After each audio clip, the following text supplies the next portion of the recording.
এই সময়ে দাঁড়িয়ে কুরুক্ষেত্রের যুদ্ধ শুরু হয়ে গেছে।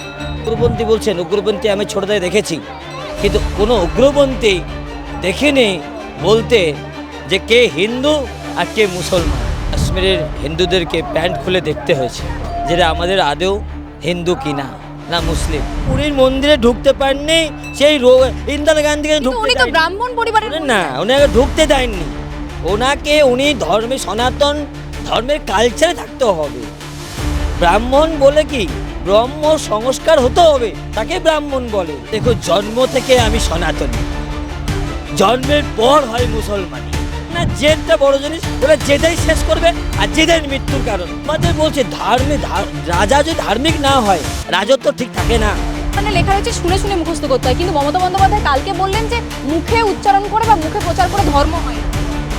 তাহলে চৈতন্য মহাপ্রভুকে অস্বীকার করলেন,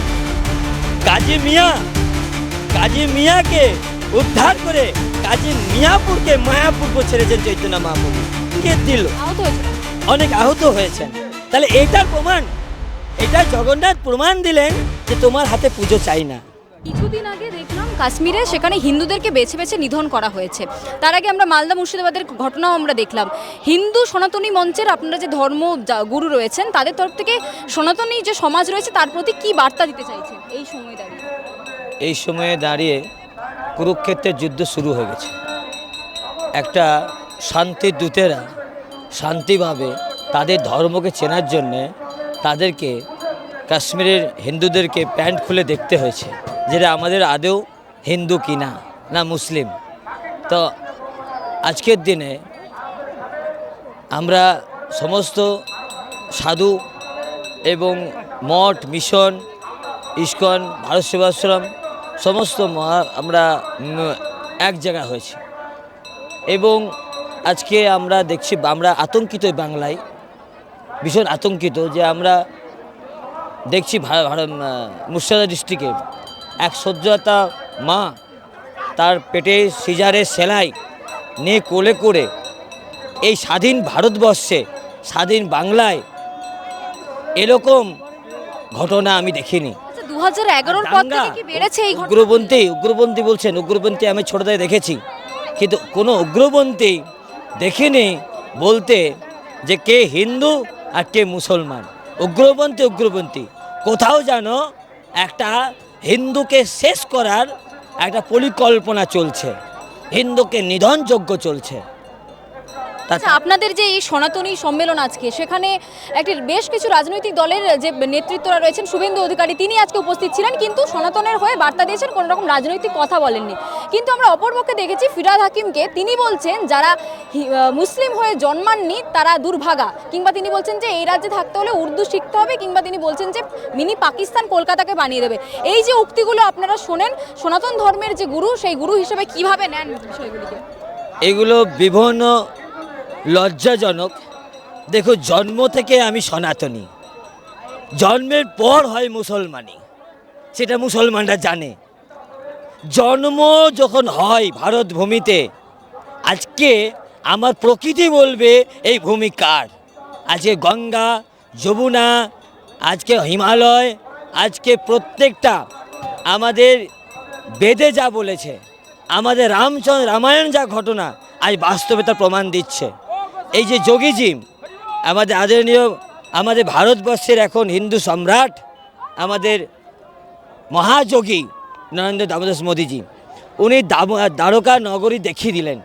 সেই সত্য যুগ আর কলি যুগকে দর্শন করলেন এই যুবক সমাজকে। তা প্রত্যেকে এই আপনার মিডিয়া বন্ধুদের এবং সবথেকে ধন্যবাদ দেওয়া হয় মিডিয়া বন্ধুদেরকে। কেন? আমরা সত্যটা জানতে পারছি, সত্যটা বুঝতে পারছি। অনেক এলাকায় মিডিয়া ঢুকতে দিচ্ছে না, সেজন্য আমরা সত্যি জানতে পারছি না। আজকে খবর হচ্ছে, আজকে মিডিয়া করছেন আপনারা, এই জন্যে আপনাদেরকে অজস্র ধন্যবাদ এই প্রকাশ করার জন্য। সত্যটা এই যে মুখ্যমন্ত্রী বলছেন দীঘাতে যেটি বানানো হলো পুরীর মন্দিরের আদলে, সেটি জগন্নাথ কালচারাল সেন্টার। উনি আগে করেছেন, এটা ওনার ক্ষোভে, ওনাকে 26-এর ভোট ঢুকতে দেয়নি, ওনার পুরীর মন্দিরে ঢুকতে পারেননি, সেই ইন্দিরা গান্ধীকে ঢুকতে উনি তো ব্রাহ্মণ পরিবারের না, ওনাকে ঢুকতে দেননি। উনি সনাতন ধর্মের কালচারে থাকতে হবে। ব্রাহ্মণ বলে কি ব্রহ্ম সংস্কার হতে হবে, তাকে ব্রাহ্মণ বলে। উনি তো বিধানসভার মধ্যে দাঁড়িয়ে বলেন যে আমি শিব ঠাকুরের দিকে মাথা করে ঘুমবো। হ্যাঁ, সেই জন্যই আমরা ওনার নেত্রী বলছেন শিবকে আর বললাম না যে পড়াতে হবে, ঠিক আছে। আবার মা তারা মাকে বললো রাক্ষসী। আবার আমাদের মহাকুম্ভ যোগী আদিত্যনাথজি করলেন একটা জয়দেবের মেলাতে, ওনার এত ছোট মেলা, জয়দেব পদ্মাবতী ছোট মেলা, প্রত্যেক বছর আমাদের ওই বালির চরে চান করতে গিয়ে মারা যায়। তা এত বড় মহাকুম্ভ, মুখ্যমন্ত্রীকে হিন্দু বলে মানেন না? না, একদম মানবো না। হিন্দু কালচার কেন? আবার একটা বুদ্ধদেব ভট্টাচার্য ছিলেন, সিপিএম আমন ছিলেন, ইন্দিরা গান্ধী ছিলেন, ফিরোজ খানকে কোর্টে এফিডেভিট করে ফিরোজ গান্ধী হলেন।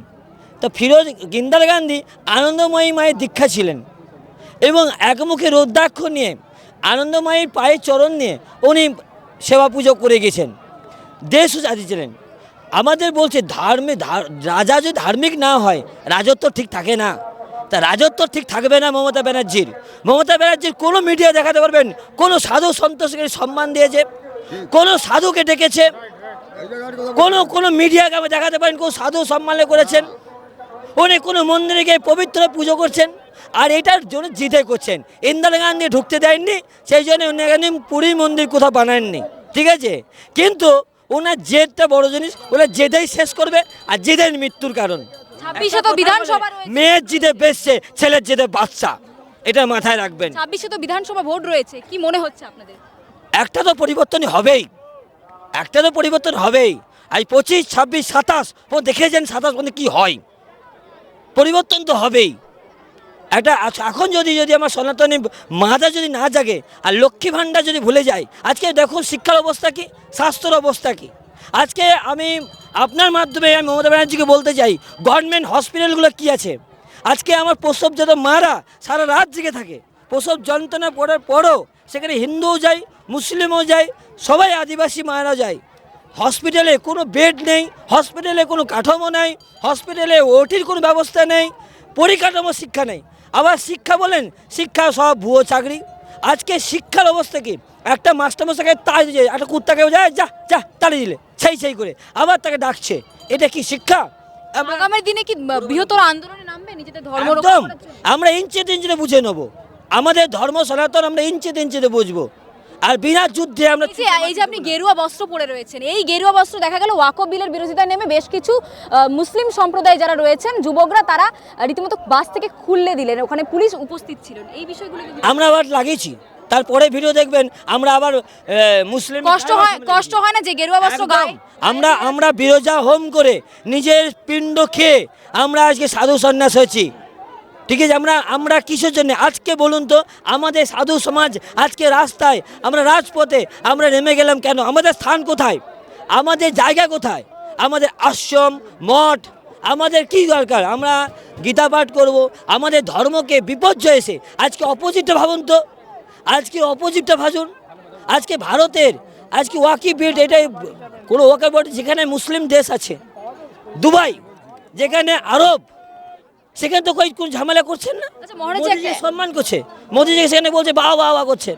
উত্তরপ্রদেশে মুসলিম তো আছেন, মাদ্রাসাও আছেন, মসজিদও আছেন, তো ওখানে তো মসজিদে করছে মুসলিম। মহারাজ একটা শেষ প্রশ্ন রাখছি, কিছুক্ষণ আগে সনাতনী যে সম্মেলন হলো সেখানে মঞ্চে দাঁড়িয়ে আপনাদেরই একজন প্রতিনিধি, সনাতন ধর্মের গুরু, তিনি বললেন যে এবার থেকে যে 26 বিধানসভা ভোট রয়েছে সেখানে দুজন করে প্রতি জেলা থেকে দুজন করে সনাতন ধর্মের যে গুরুরা রয়েছে তাদেরকে টিকিট দিতে হবে। এই বিষয়টি কি সমর্থন? সাধুদের ধর্ম তো, সাধুদের দেশ, মুনি ঋষিরা বেদ পড়েছেন তো, ভারদ্বাজ মুনি, বিশ্বামিত্র মুনি কি করেছেন? বেদ পুরাণে লেখা রয়েছে শুনে শুনে মুখস্থ করতে হয়, কিন্তু মমতা বন্দ্যোপাধ্যায় কালকে বললেন যে মুখে উচ্চারণ করে বা মুখে প্রচার করে ধর্ম হয় না।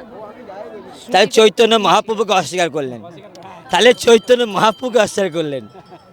কাজী মিয়াকে উদ্ধার করে কাজী মিয়াপুরকে মায়াপুর করে ছেড়েছেন চৈতন্য মহাপ্রভু। আর সব থেকে আমার গর্বের বিষয়, আর আজকে ইস্কন টাই কোট ফেলে, সিগারেটে চুল ফেলে আজকে টিকি রাখছে, গলায় তুলসী মালা বলছে, খ্রিস্টান ধর্ম ছেড়ে আজকে আমার ইস্কনকে গোবিন্দ পুজো করছে। আচ্ছা, যেখানে আপনি এই মুহূর্তে দাঁড়িয়ে রয়েছেন কাঁথিতে, সেখান থেকে খানিকটা দূরে দীঘাতে মমতা বন্দ্যোপাধ্যায় রয়েছে, তৃণমূলের একাধিক নেতৃত্ব রয়েছেন, কি বার্তা দেবেন মুখ্যমন্ত্রীকে? মুখ্যমন্ত্রীকে বলবো ওরা সুবুদ্ধি হোক, আর উনি যে জেদে যে জগন্নাথ মন্দিরে, তার প্রমাণ জগন্নাথ দেখেছে লাইট কি ধ্বংস হলো, দেখলেন তো? লাইট কীভাবে পুড়ে গেল দেখলেন? ইঙ্গিত দিল, আহত হয়েছেন অনেকে। অনেক আহত হয়েছেন। তাহলে এটার প্রমাণ, এটা জগন্নাথ প্রমাণ দিলেন যে তোমার হাতে পুজো চাই না, তুমি জোর করে করছো। দেখবেন আমাদের সাধুদের বলে, আমরা সবাই বলি, একটা ফুল যদি মাকে হোমে, আমাদের যজ্ঞের সময় কোনো ফল দিতে গেলে যজ্ঞের নাপ ডব খেয়ে যদি পড়ে যায় না, সে বহন করলো না অগ্নিদেব ফল। তার জগন্নাথ আমাদের জগতের নাথ, তার হাতে কি পুজো নেবে? আর ফিরহাদ হাকিম বললেন, ফিরহাদ হাকিম ওনার আগে বলবো যে প্রত্যেক মাদ্রাসায় একটা সাধুদেরকে একটা কমিটির মধ্যে রাখা হোক। আচ্ছা, এই ফিরহাদ হাকিমের তত্ত্বাবধানে মাদ্রাসায় জগন্নাথ মন্দির তৈরি হলো, ফিরহাদ হাকিমের তত্ত্বাবধানে হিটকর উনি চেয়ারপারসন, তার তত্ত্বাবধানে আমরা মসজিদ তৈরি করতে রাজি আছি, আমাদের একটু শেয়ার দেখ। আমরা তো মসজিদে কটা ফ্যান আছে দেখতে জানি না। আরে আমাদের ধর্মে আমরা তো মসজিদ যাই না, আমরা তো আমরা কোনো মাদ্রাসাও যাই না। আরে আমাদের কেন করছে এটা? উনি আমাকে ধর্মকে অপমানিত করছেন। আমার ধর্মকে, আমার সনাতনী, আমি জন্ম থেকে আমি সনাতনী, আর জন্ম হওয়ার পর মুসলিম হয়, খ্রিস্টান হয়, কিন্তু আমার জন্মগত এই ভারতের আমি ভূমির পুত্র, এবং এই ভারতে আমার জন্ম।